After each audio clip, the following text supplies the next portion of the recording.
Hello everyone, welcome to LimeGuru channel. In this video, we will learn about Reactive API. So let's get started. The first topic that we are going to discuss is we will briefly touch about what is Reactive API.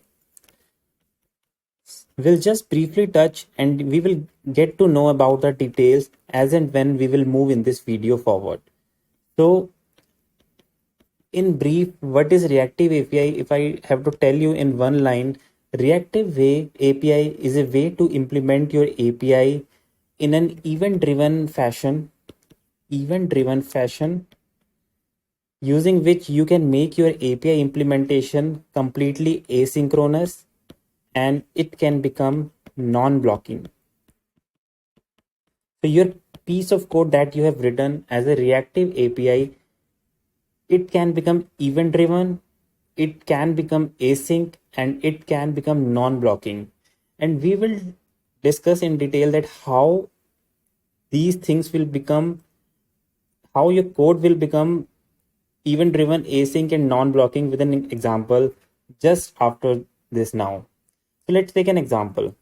Let's say you have your API implementation here and you have exposed some interface to your client, and client is sending request to your API interface, right?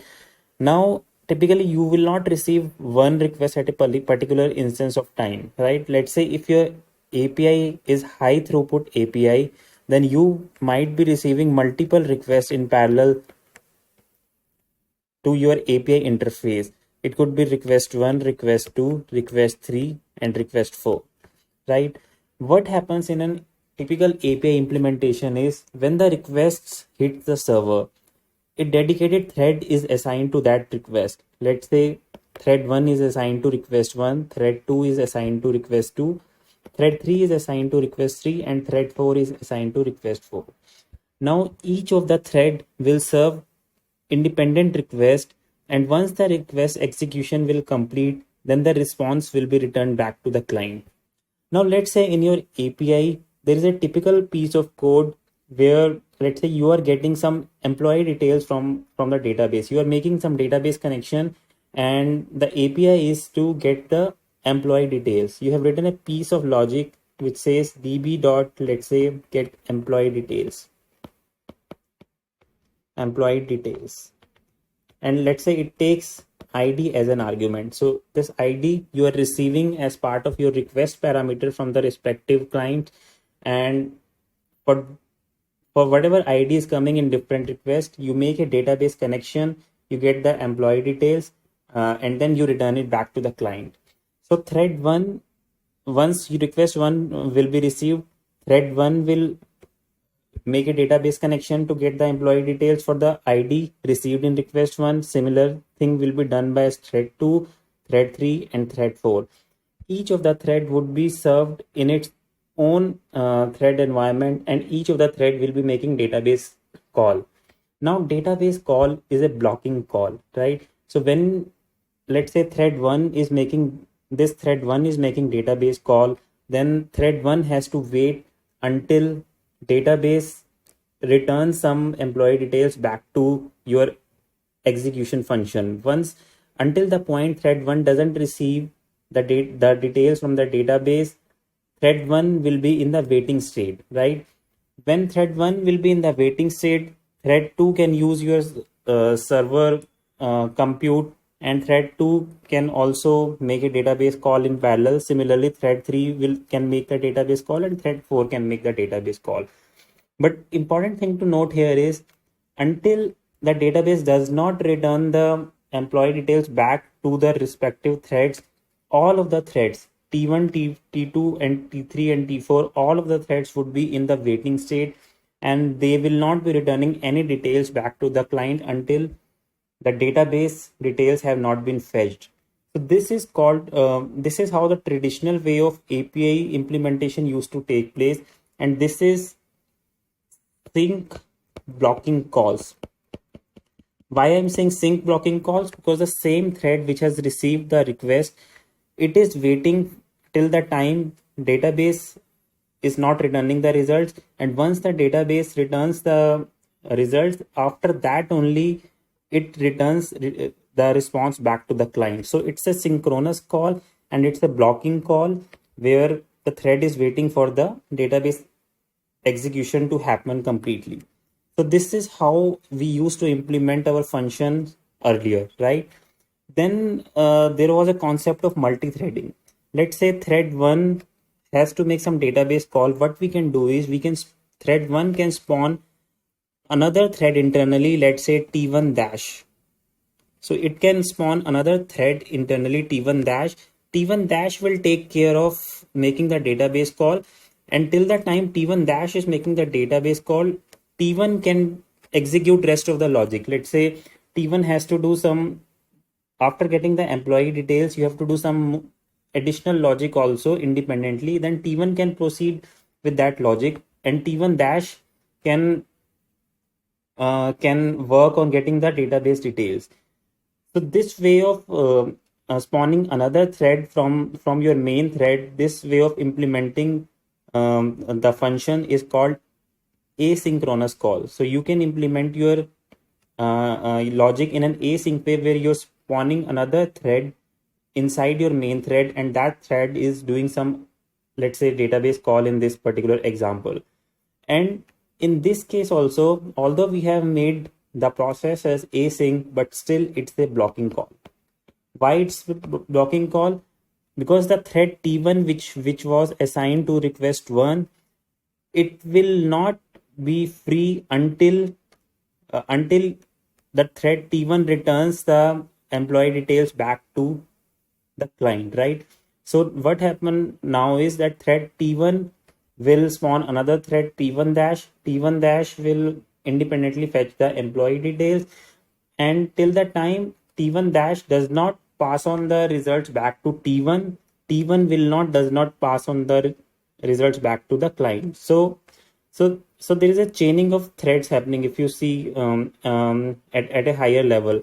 So T1 is T1 will not be free until T1 dash returns the response back to T1, right? So once the T1 dash will return response back to T1, the employee details back to T1 would be returned, and only after that T1 will return the response back to the client, and then T1 will become free of whatever execution it was doing.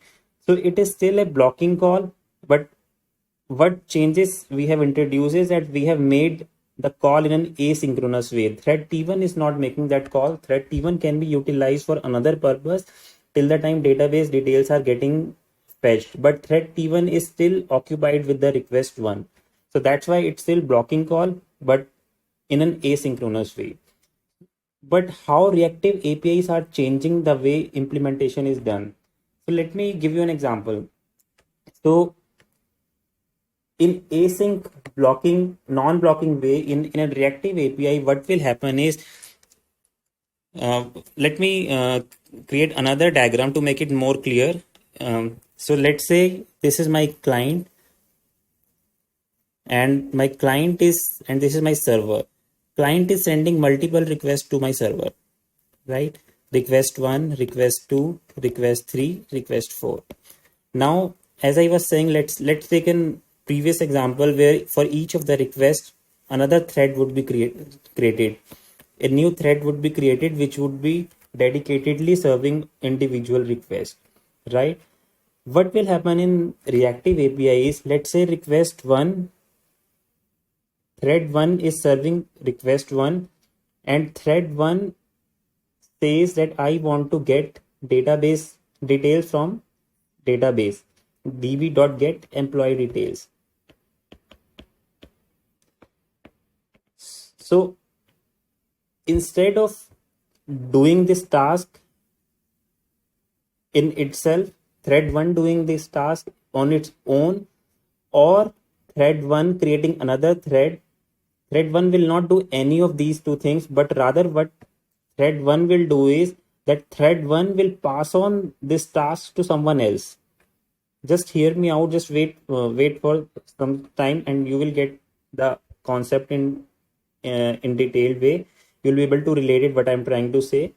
What I'm trying to say is that thread 1, when it receives the request, thread 1 when it reaches to the point that it has to make the database call, thread 1 will not make the database call. It will pass on this task to something else. Let's say there is something else, uh, and it pass on the this database call to something else. So now this new process will have the responsibility to make the database call, and thread 1, what it will do is, thread 1, after passing on the responsibility to this new process, it would become free now to serve another request. Let's say in the meantime request 5 comes up, right?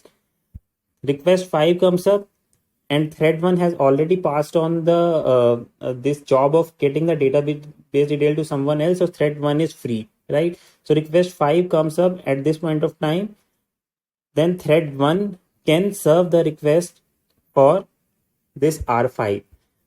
So even though the request 1 is not completed yet, the database from the database the employee details have not been fetched, it's still running in the background by another process, but thread 1 has become free, and it can serve another request, whatever is coming to the server. So request 5 comes, thread 1 can serve, because thread 1 has freed itself after passing on its duty to someone else. And in reactive programming, this is why it's called async non-blocking calls. So async, it's clear because it has passed on the duty to someone else. It has passed on the responsibility to some another process. That's why it's async.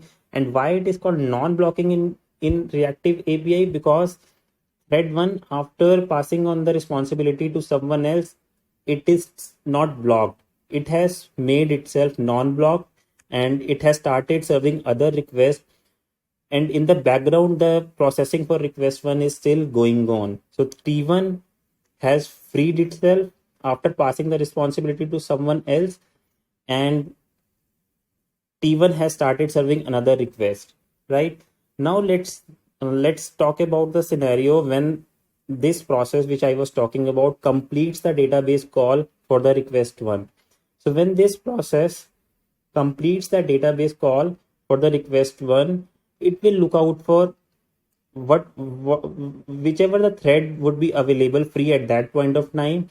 It will pass on the response for the request when request were back to that thread, whichever thread is free. Again, it depends at that point of time which thread is free. Let's say at that point of time T2 is free, and T2 will receive the response, the database details for the request 1, and T2 will return back the response back to the client for the request 1. So you can see here all the things which are happening in the chain are completely asynchronous, are completely non-blocking. Threads are highly efficient in this way. They all of the threads are working in an independent manner. They can serve any of the request, and whatever request has been received, they can pass on the duty on to something to someone else, and someone else takes care of doing the blocking calls. And when someone else is doing the blocking calls, the threads in itself becomes non-blocking, and in the meantime they can serve other requests. So this is the concept of reactive API, and this is very important to understand. This is very basic fundamentals at how reactive API is changing the way implementation is done at an API level, at a microservice level. So this is completely different from what I was talking earlier. So earlier I was talking about how we used to implement was sync blocking and async blocking, but now what I'm talking about is async non-blocking. This is the highly efficient system that reactive API provides for implementation of your API. Now the first point that I wrote here while I was defining what is reactive API is the event driven. Now in this whole process, what I meant by event driven, so you can see here that when request 1 came, thread 1 was thread 1 received the request 1, it was assigned to process request 1. Then when the database call came, the blocking call came, then thread 1 passed on this responsibility to someone else. Now this someone else is observing that when the database will return the response back, so whenever that event will come back, whenever the database will return the results back, the return event will come. This process will return the response back to the client through any of the available thread. This is why that is why it is called event driven architecture, because all of the things internally are being managed through events, right? So thread 1 has received an event. Let's say thread 1 has received a request 1, which is an event for thread 1. Thread 1 passed on the responsibility to something else, which is an event, which is again a event that it has passed on the event to someone else. Now this process has made the database call, which is again an event. Now this process is listening on the database return call. Whenever the employee details would be returned back, it is waiting for that event. So this process will receive that event when database will return the response back, and then those details would be returned back to the client, and that is again an event in itself. So all of the things have been modularized in an event driven architecture, and that is why this reactive API is called event driven architecture. This is called event driven way of implementing your API. And I hope you get the idea now. You are able to relate now what I meant by these three terms: event driven architecture, asynchronous calls, and non-blocking calls. So reactive APIs are fundamentally based on these three principles, and I've tried to explain this in a very basic example, and I hope you are able to relate it in a better way now. Now coming back to this concept, I have been referring that whenever request 1 come, thread 1 receive the request, and thread 1 pass on the request to someone else. Now what that someone else is, so I'll go into that concept now. So whenever, let's say on the server side there are multiple threads running. Let's say you have defined 4 threads. As an example, you have limited 4 threads, that only 4 threads will serve the number of requests, irrespective how many requests you receive, right? So these 4 threads will receive the request, and as I was saying, that these threads will pass on the responsibility of blocking calls to something else, and that some other process is called event loop in reactive API. So this is called event loop in this reactive API architecture. And what is the responsibility of event loop is, let me write down here, event loop. What is the responsibility of event loop is, this event loop will get the events from the threads. It will make whatever function it has to do. Let's take an example of database call only. Let's say I have to call some database to get employee details. So this event loop will take on the events from thread, then it will send the events for making the database calls. It will receive the events from database after the database call has finished, then it will return back the events as a response, and that would be returned back to the client. So why this is called the event loop, because there is a loop in itself, right? Thread 1 is sending something to event loop. Event loop is sending something to database. Database is event loop. Event loop is sending something to some another thread T2, right? So request came to some thread and response came to some other thread, and that response has been returned back to the client. So there is a complete loop in itself. If you see here, the loop started from event loop and ended at event loop, and surrounding this event loop are the threads. And once these threads pass on the responsibility to event loop, those threads become free. So once T1 will pass on the responsibility to event loop, T1 will become free, and T1 can serve other requests, and the rest of the things would be happening in the background in the loop, and that would be taken care by the event driven architecture in itself. So I hope you got the idea of event loop also, and that is why it is called event driven architecture, which I just explained now, because it internally uses events through the event loop mechanism, and that this is the best way of having the efficient utilization of your threads. Now let's say even if you are receiving 100 requests per second on your server, so let's say in a traditional approach, write let me draw here. In a traditional approach, what used to happen was, let's say you received 100 requests at a time. At the same time to your server, 100 threads, dedicated threads would be spinned up in your server. Those all dedicated threads would be serving each of the requests. Let's say this is request 1, request 2, then this is request 100. For each of the requests there would be dedicated thread T100, and all of the threads would be running on your server and they would be serving the request. But in event driven architecture, this will not be the case. Even if you have 100 requests, only few number of threads can take care of serving all the requests. T1, T2, T3, T4. Let's say let's take an hypothetical example that you have limited the threads to 4 threads only. So even these 4 threads can take on the responsibility of serving these 100 requests, because these threads pass on their responsibilities to event loop, and event loop execution happens in an asynchronous non-blocking way in the background, and all of these threads become free after passing on their responsibility, and they can serve other requests.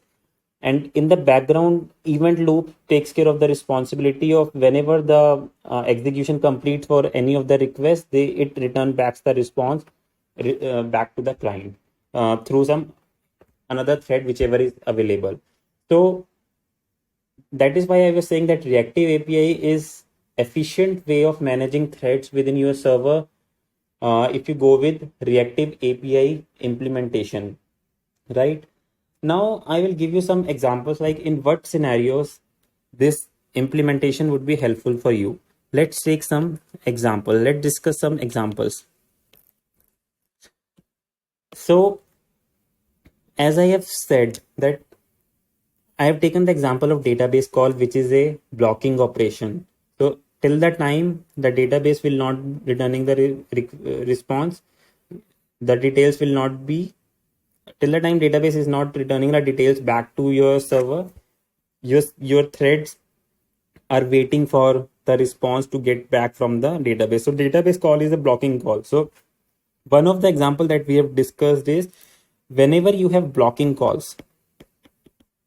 So in those scenarios, reactive API can help you to achieve higher throughput for your API. In those cases, whenever your internal implementation of your API has a lot of blocking calls. Now these blocking calls could be database calls. It could be some, let's say you're you are calling some other APIs, external APIs you are calling, or you are making some network calls, you are making some socket connections, something like that, or I mean any blocking calls which you can think of, which involve some network IO. That can, in those of the scenarios, reactive API can help you a lot to achieve higher throughput, because you will be able to serve maximum number of requests with limited number of threads only. You don't need higher number of threads because the same thread can be used to serve another request while these blocking calls are being taken care by event loop, right? So this is one of the example. Another example I'll say is, let's say your whenever your API has to be designed in a streaming events fashion. Streaming event fashion. What I mean by streaming event fashion is, let's take an example. Let's say you have a UI where you are showing a price of some stock in a continuous way, right? So stock price in the background is changing, and you need to show those changes on your UI in a real time fashion. So all the stock price, whatever, how whenever those are changing at the back end, those needs to be streamed back to your UI, right? So in this way, you can use reactive API in an event driven, because this is the event driven example only, that whenever the price changes for a stock, that response has to be returned back to the UI. So how it can be implemented is that, like, one example could be UI can continuously send the request to your server to get the updated price of the stock. Let's say after every 1 second or 2 second, the UI is sending you the um, sending the request to the server to get the updated price. Now, even though the requests are being sent in a continuous fashion, immediately the server will send the response back,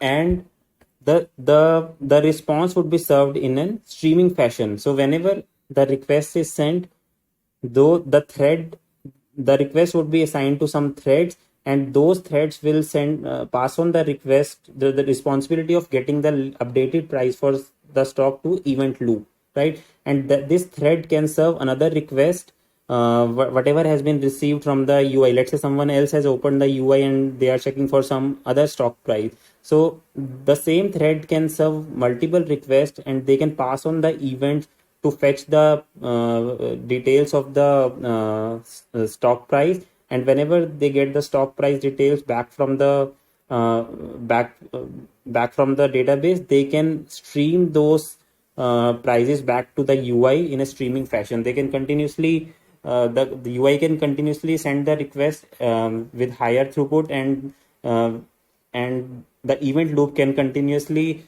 push the stock price back to UI in an event driven fashion. So this is helpful in these cases. Also, reactive API is helpful in streaming cases also. Whenever UI needs streaming kind of a data, in those cases reactive API is helpful. So you might have seen in Facebook or Twitter also, when you scroll your page, right?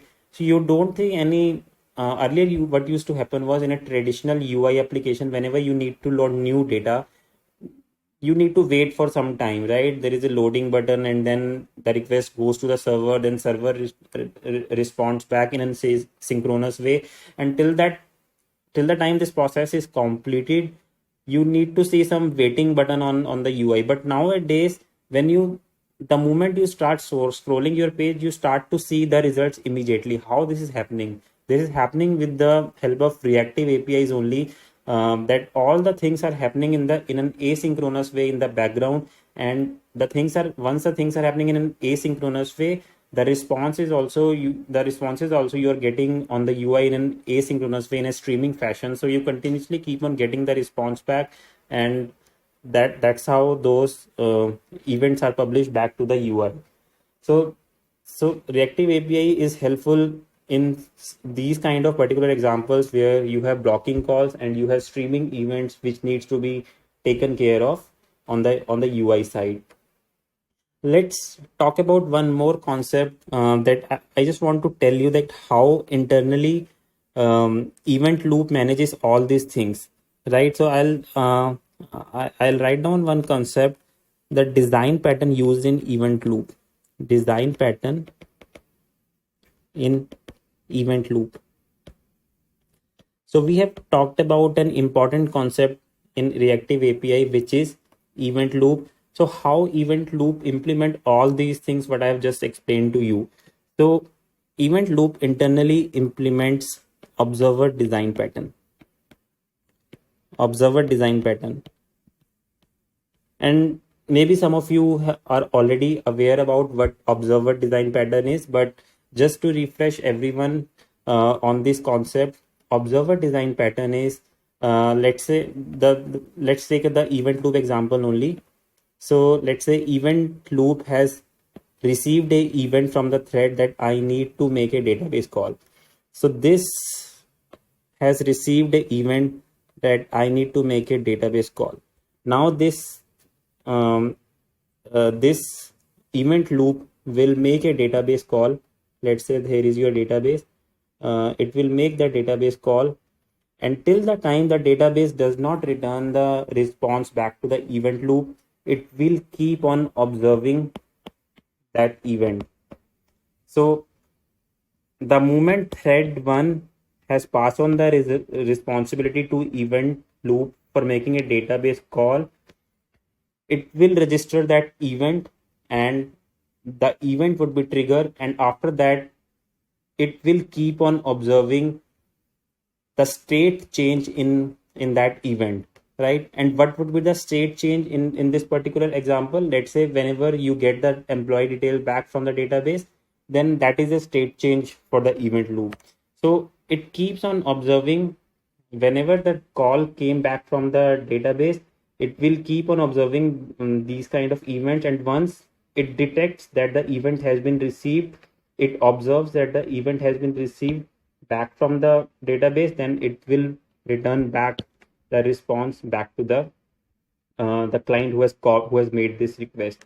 So internally it uses the observer design pattern. It triggers the non-blocking calls, and after that it keeps on observing the response as an event. So all the non-blocking calls, as I was saying, it's event driven architecture. So think of every call as an event, and then so every call is an event, and then it observes for any change in that event which it has triggered. Any whatever whenever the change has it detects, then it does the further responsibility which has been defined in your API implementation. Right now, in this example, what we were saying was you receive that the event loop receives the details from the database, and let's say we don't want to do any other logic, and we just want to return back the response back to the client. So that was the responsibility which it was observing, and event loop has done that in an efficient manner. But you can have some post processing logic also, that whenever the state changes or whenever you receive the response back from the database, let's say you want to do something else on those database response, so that also can be registered in your observer design pattern.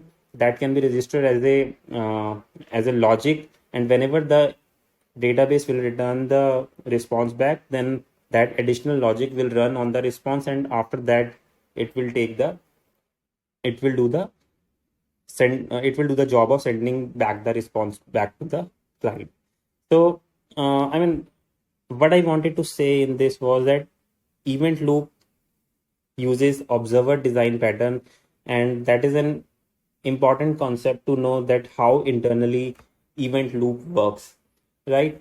So this was the concept, like what is reactive API, how it uses event driven architecture, how it is completely asynchronous, how it is completely non-blocking way of implementing your APIs.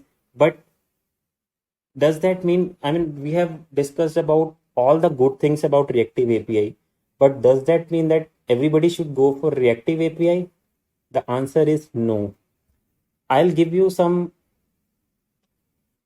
explanation, like in what scenarios you should go for reactive APIs. We have already covered some examples that, okay, if you have these kinds of APIs like streaming events, you have non-blocking, you have blocking calls, you have database calls, network calls. In all those scenarios, you can implement reactive API, but there are certain basic design principles you need to consider before choosing this architecture for your system. So I'll just write down here when to choose reactive API for your architecture. So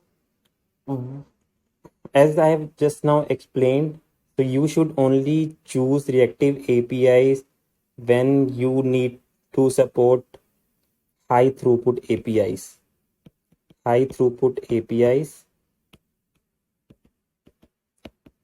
with, let's say, on your server you have limited resources. You cannot run multiple threads in parallel on your server. You have resource crunch of limited resources only, with limited server resources.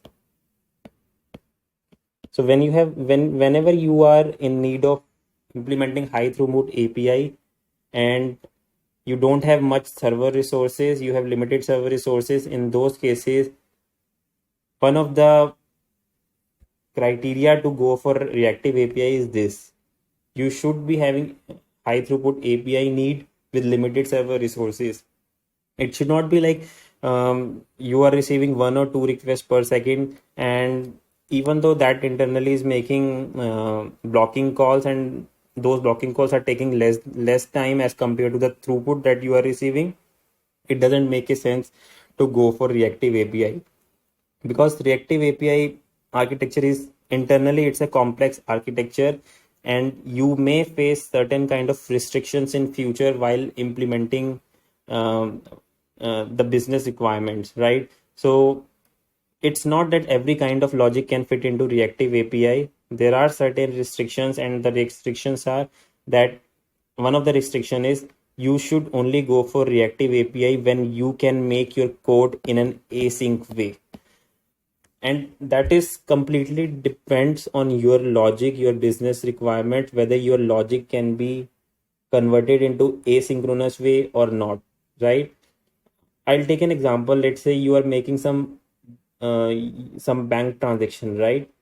Those cannot be made event driven. That has to be synchronous calls, because those are financial, those are related to financial data. Those, there are some monetary aspects related to that, so those cannot be made event driven. In event driven architecture, there are higher chances of failure, because there are multiple things involved. You have threads, you have event loop, you have observer design patterns, then there are multiple events going on internally, so there are high chances of failure. You cannot go for uh, the critical transactions in your APIs through reactive API. So you should only choose reactive APIs when you are sure that that your logic can be implemented in an async way. There is no need for the synchronization between between client and server, right?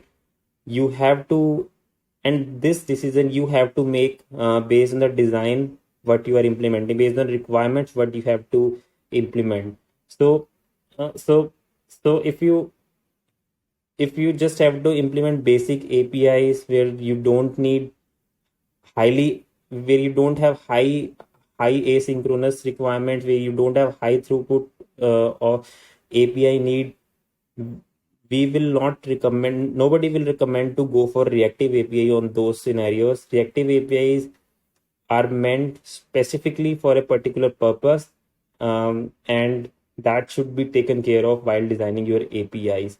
Otherwise, you will face certain restrictions. There are certain restrictions while implementing reactive API, and one of the restriction I can tell you right away in this example, which I was taking in making database call.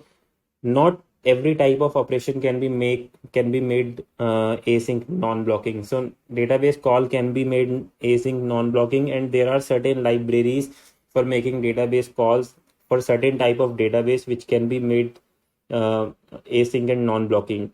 So you have to see what kind of logic you have, what kind of blocking calls you have. You have to see whether those calls can be implemented in an async non-blocking way. Only then you should go for this kind of architecture.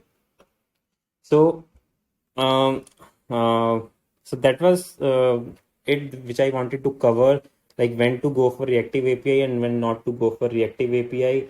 I'll just go over all the concepts. I'll just quickly summarize what we have discussed. So we discussed about reactive API, what is reactive API. Then we discussed about traditional way of implementing the APIs, which was the sync blocking, and we discussed about async blocking. But this reactive way is another concept, which is async non-blocking way. So we discussed why it is non async non-blocking way, and then we discussed in detail about the event loop. We discussed the design pattern used in the event loop. Here we discuss the design pattern, that it uses observer design pattern, and we discuss certain examples like in what cases you can go for reactive API, and we also discuss about certain scenarios when you should not go for reactive APIs. So I hope you got the concept, the basic fundamentals of reactive API.